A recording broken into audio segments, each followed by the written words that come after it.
Two Welsh tourists who bird-napped a penguin from Seaworld have been fined $1,000. The Gold Coast Bureau Chief Jessica Ross was at court. Jess, what did the men have to say for themselves?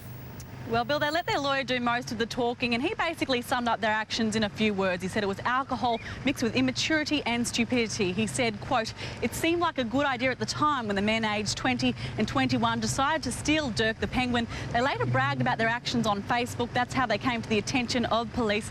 Now, a third man has been charged. He'll face court at a later date. But as for the Welshmen, they learnt their fate this morning."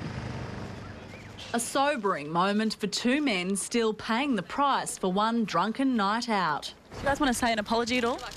I've said my apologies. Rhys Jones, a former Marine, and bricklayer Kerry Mules downed 1.5 litres of vodka before breaking into Seaworld. The next morning, the Welsh tourists woke to find Dirk the fairy penguin in their unit.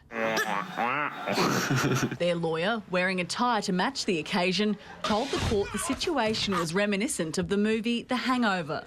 Phil, do not go in the bathroom. Yeah, will you put on some pants? Phil, there is a tiger in the bathroom. I believe later Mike Tyson turned up to play Phil Collins and punched him in the head. Thankfully, that didn't happen here.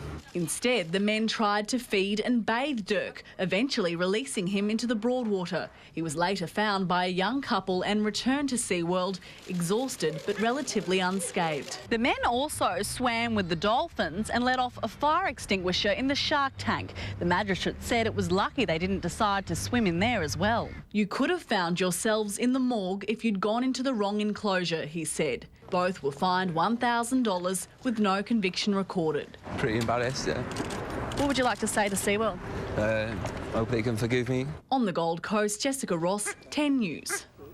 A teenager has been struck.